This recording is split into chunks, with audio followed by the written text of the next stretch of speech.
Jamais l'autorité de l'État n'a été autant bafouée. L'autorité de l'État, c'est des moyens pour notre sécurité. Cette bataille de chiffres indécente sur le nombre de policiers, de gendarmes, mais non, il faut du monde. Quand il y a plus de risques, il faut plus de monde. Quand il y a plus de terrorisme, il faut plus de monde. Comme nous sommes surexposés à des attentats, c'est la vérité. Oui, je ne critique pas le gouvernement sur ce qu'il a fait. Il fait avec les bras dont il dispose. Mais il faut avoir le courage de dire.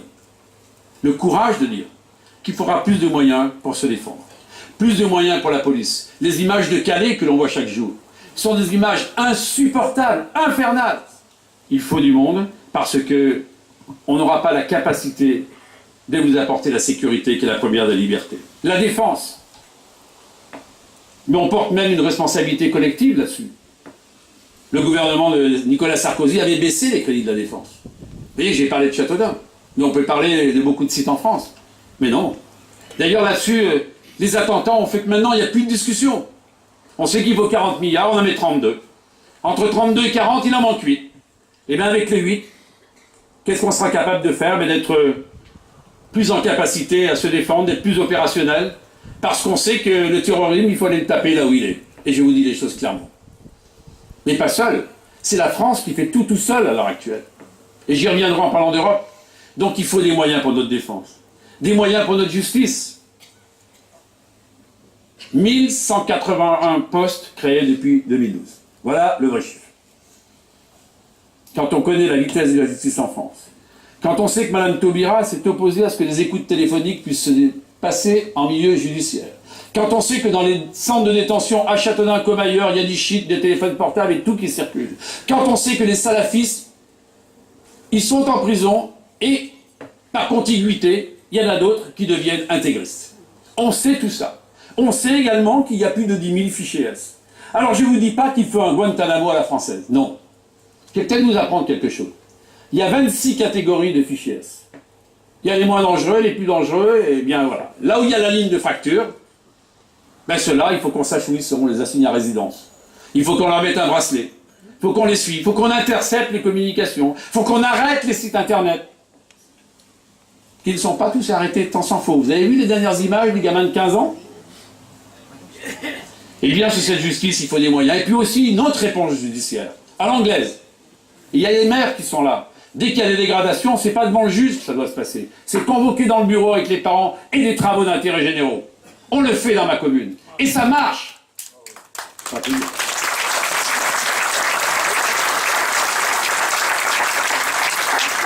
Et puis l'immigration.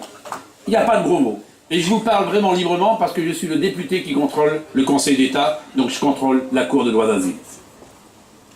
Oui, il faudra limiter le regroupement familial. Oui. Tous ceux qui vous disent le contraire vous mentent, car cette année, c'est plus de 70 000 personnes. Il faut resserrer les liens.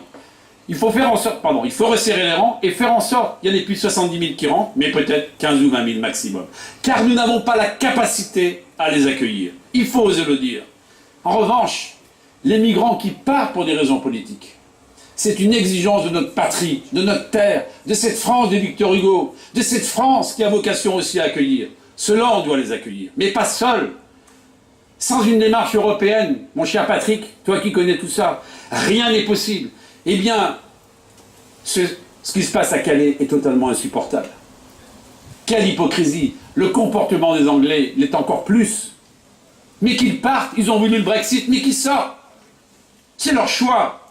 C'est le choix du peuple. Le choix du peuple, on le suit. Donc sur l'immigration, oui, les procédures pour avoir la nationalité française, il faut les renforcer. La maîtrise du français, il faut le renforcer. Il n'y a pas de raison. Il y a des gens qui attendent pour être régularisés, pour lesquels c'est si compliqué, et d'autres qui voudraient bien avoir cette nationalité sans maîtriser la langue de notre pays, mais pire que cela, sans accepter, et c'est ce qui est le plus important, mes chers amis, le fait que devenir français, le fait que bénéficier de cette citoyenneté française, c'est bénéficier des droits, c'est bénéficier des devoirs.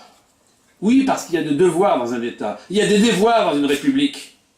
Et qu'on ne peut pas imaginer qu'on vivra en France comme on vivait dans le pays dont on est arrivé. Et ça, mes chers amis, c'est au cœur du sujet, des problèmes de laïcité, des problèmes de communautarisme, des problèmes de vivre ensemble, des problèmes d'identité. qu'on ne peut pas éluder. Ça ne peut pas être le sujet phare de la présidentielle, mais c'en est un. Et il n'y a pas d'un côté la gauche libertaire qui a montré que l'état d'urgence, qui n'était pas arrivé depuis la guerre d'Algérie, 4 fois de suite on l'a eu. Et hier il y a une manifestation et les flics se font taper. Il n'y a pas un problème là-dessus? Et il y a Nuit debout du place de la République et tout va bien, ça va mieux. Mais non, ça va pas mieux. Ça participe, mes chers amis, de l'affaiblissement de l'État. Ça exige une chose, la restauration de l'autorité de l'État. Moi, je ne suis pas un hyper-sécuritaire, mais là, on ne peut plus transiger, on arrive à la fracture. Et pour tout vous dire, à la buvette, comme on dit à l'Assemblée, au Sénat, mon cher Joël, tous les députés de droite, de gauche et d'ailleurs, ou tous les sénateurs de droite, de gauche ou d'ailleurs, on dit tous cela. Et le peuple nous le dit, et on doit l'entendre. Car si nous n'entendons pas, c'est la cohésion du pays qui explosera.